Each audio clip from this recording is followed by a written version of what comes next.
Kwa majina naitwa Engineer Gerutu Bosinge, mimi ni mhadhiri msaidizi lakini pia ni msimamizi wa karakana ambayo tunafunga magari kutumia gesi asilia.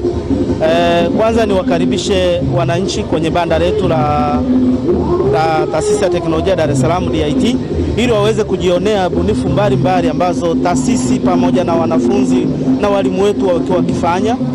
Sabasaba ya mwaka huu taasisi imekuja na bunifu nyingi, na mojawapo ni kazi kubwa ambayo taasisi imekuwa ikiifanya ya kuhamasisha matumizi ya gesi asilia kwenye magari. Na ukiona hapa mbele yetu tuna gari ambayo mfano gari inayotumia gesi asilia. Hii gari ni gari ya kawaida, unaleta ili unayotumia nyumbani, unaleta tunakufungia mfumo wa kutumia gesi asilia. Gari hii ukifunga mtungi wa kilo 11 kwa mfano, hiyo gari mtungi uliofungwa una uwezo wa kutembea zaidi ya kilomita 200. Maana yake unatoka Dar es Salaam mpaka Morogoro kwa shilingi 17,000. Kwa hiyo unaweza ukaona ni namna gani inaokoa gharama kubwa ya matumizi ya mafuta. Badala ya kutumia shilingi 86,000 kutoka Dar es Salaam kwenda Morogoro, unatumia shilingi 17,000. Na hii imekuwa na uokoaji wa gharama kwa 60% mpaka 70%. Na Watanzania wengi tumeona wakipokea matumizi ya gesi asilia kwa sababu kwanza ni nishati ambayo inapatikana nyumbani kwetu. Ni nishati tunayoitumia kama Watanzania, inatoka Mtwara, inatumika kwenye sehemu zingine unazoziona Tanzania, kuachana na kwenye magari inatumika na sehemu za umeme, kuzalisha umeme na vitu vingine.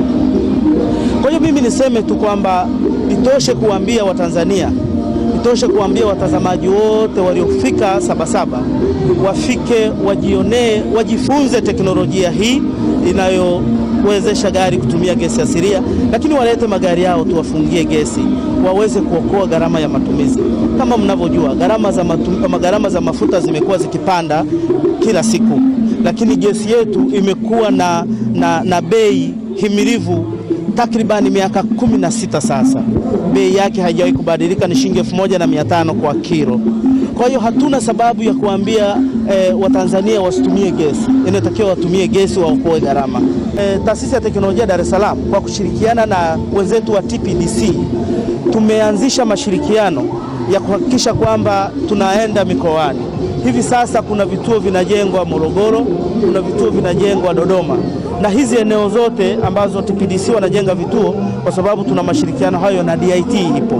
Kwa hiyo mipango yetu ni kuhakikisha kwamba tunakwenda Dodoma, tunakwenda Morogoro, na wenzetu wa TPDC pia wanakwenda Tanga na tutakuwepo Arusha na Kilimanjaro.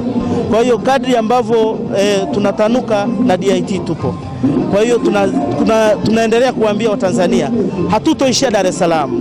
Na sasa mipango yetu ni kuhakikisha kuona ile mikoa ya kusini ya Mtwara na Lindi ambako gesi inatoka, na tupeleke teknolojia huko. Wale Watanzania walioko Mtwara na Lindi kule na wenyewe waweze kufungiwa magari yao kutumia gesi asili.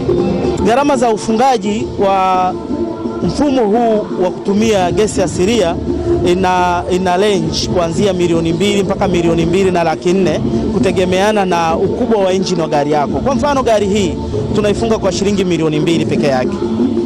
Na Watanzania wamekuwa wakijiuliza, nikifunga hii gari gesi, mfumo wa petroli au petroli nitaipeleka wapi? Hatuondoi mfumo wa petroli. Tunachokifanya tunaongeza mfumo unaorahisisha, unaokuwezesha uweze kutumia gesi. Mfumo wa awali wa petroli unabaki pale pale, hauondoki. Maana yake kuna wakati unaenda nje ya mikoa ambayo hayupati gesi asilia, tunakuwekea switch hapo, unaweza ukaswitch kuendelea kutumia petroli. Kwa hiyo ni mfumo rafiki na unaweza kukuwezesha kuendesha gari yako kwa mazingira tofauti tofauti. Lakini ukiwa Dar es Salaam kuna sababu ya kutumia petroli kwa sababu mfumo wa gesi kama nilivyokuambia gharama yake ni ndogo.